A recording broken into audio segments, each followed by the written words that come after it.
Hey everyone, welcome back to the range for a special edition of wintertime ammunition review. We have some 9mm to check out today. This is a 115 grain total metal jacket. What's unique about this particular brand of ammunition, it is supposed to be eco-friendly, hence the name EcoBullet. Let's throw this guy on the table and talk about what we're going to do today. Now, in full transparency, EcoBullet sent over this ammunition for us to review with no strings attached. We only have around 200 rounds, and in the hindsight, that's a very small sample size when it comes to long-term reliability. But you know, if I have any kind of issues in my small sample size, you can extrapolate that out to know that you might have some issues. Now, as I mentioned, the name of this ammunition brand is EcoBullet, and their mission is to be as carbon neutral as possible, if you're into that thing, meaning that their boxes are made from recycled cardboard. This particular Founders Edition, the tray is made from plastic, but they did include a little flyer that says going forward, even the ammunition trays are going to be made from cardboard or a recyclable material. And that kind of hits home to me. I've always been taught when I'm out here shooting that I need to pick up as much of what I bring out here as possible so that I leave this area better than I found it. So I'm always picking up my brass. I try to recycle as much of the cardboard as possible, and I always then throw the plastic trays away. But having that at all as cardboard would mean that it's a lot more sustainable. Some notables from this product SKU, as I mentioned, it is a 115 grain total metal jacket, so the base is not exposed. The core is still lead, so it's something to contend with, but being a total metal jacket means that it's encapsulated, so there's less of a chance for lead exposure while shooting. The primers are actually lead-free. The brass is recycled brass, boxer primed, and this is pretty much intended for our general range use or plinking. For our 9mm testing, we have a wide variety of barrel lengths from 3 inches all the way up to and including 16. After we've collected that velocity and just a general reliability, we'll step out to like 7, 15, and 25 yards with our various 9mm guns to see what kind of practical accuracy we can get with this. Again, some of that is my skill set versus the actual capabilities of this particular round. Like I mentioned, it's a plinking round, and so we're going to see what kind of accuracy we can get with this. After that's all said and done, we'll send you on your merry way. We start all of our testing off with our shortest barrel length. Here is our 3-inch Springfield Hellcat.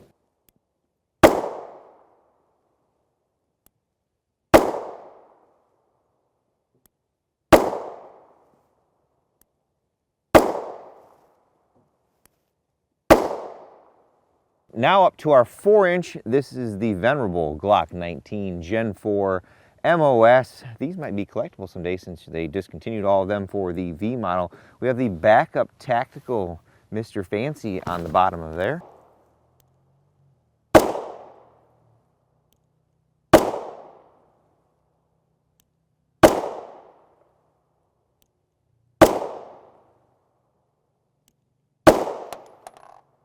Now onto our out of the 4.5-inch barrel. This is from A-Rex. This is the Delta Gen 2 long slide. This is a pretty slim package. The grip is a lot slimmer than our Glock. We threw the new O-Sight X up top to test it out. It has the 3 MOA dot on there. Very nice, large viewing window, if I do say so myself. A little on the heavier side at 1.6 ounces.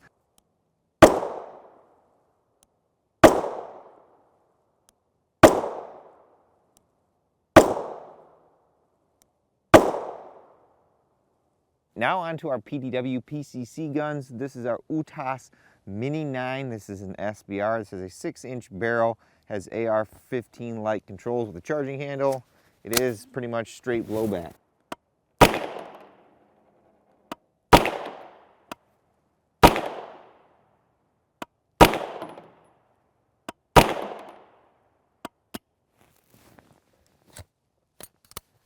Now, it is not uncommon for this gun to not lock back on the last round fired. It does need a little bit of polishing. It's gotten better over time, but not something that I would rely on 100%. Now on to the gun that I actually would rely on 100% of the time.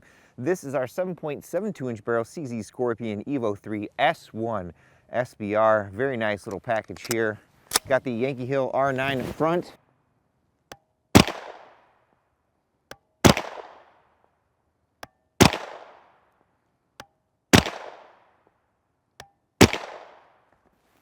Our final gun for today is our 16-inch. This is an AR-V9 from Palmetto State Armory. It uses our CZ Scorpion Evo mags. Otherwise, it's pretty much a blowback.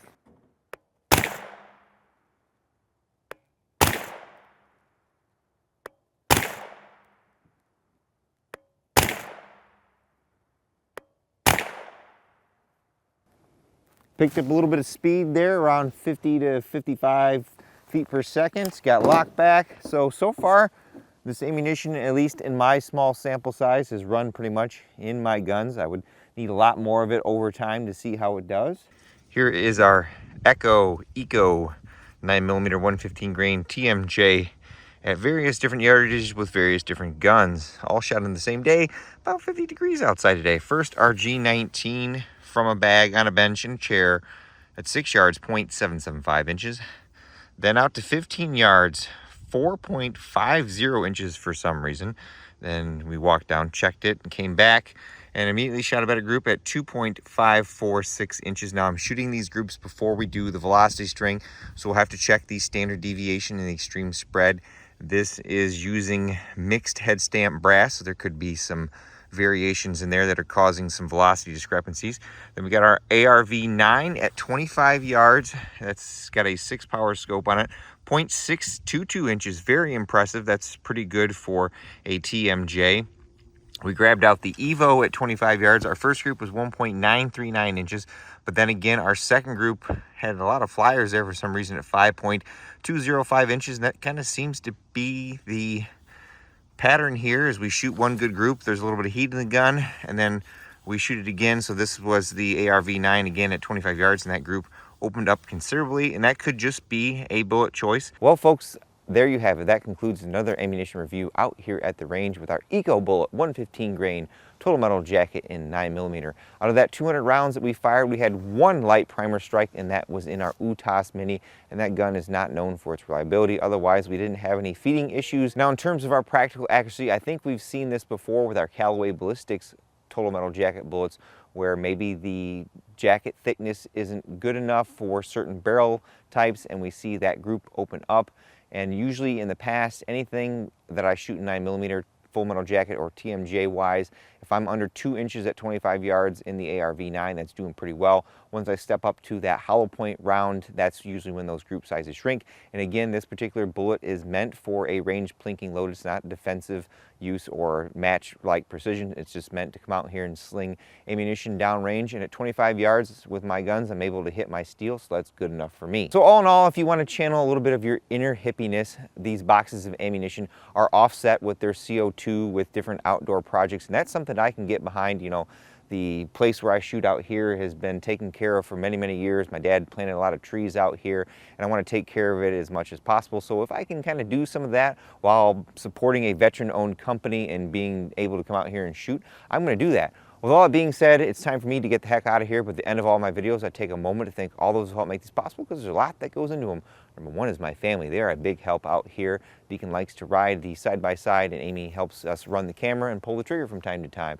Number two are my YouTube channel members and Patreon. I have a campsite in the description below. It's a landing page. I can't tell you what's in there because YouTube is all grumpy about that. But if you're looking to give back to the channel, that's what those different affiliate links or discount tracking codes are there for. They earn me a sales commission, and what I do with that is I put it right back in the channel. You know, other channels, when they do ammunition reviews, they may have 1 or 2 barrel lengths. I try to give you guys as much data as possible. Sometimes it gets a little long-winded, but when you're out there looking to know what kind of velocity that you're going to get out of this 16-inch barrel with this load, that's why I'm here. Number 3 are the fine folks over at EcoBullet. Again, in full transparency, sent us this ammunition to review with no strings attached. And of course, number 4 is you all for watching. Until next time, I'll catch you at the range.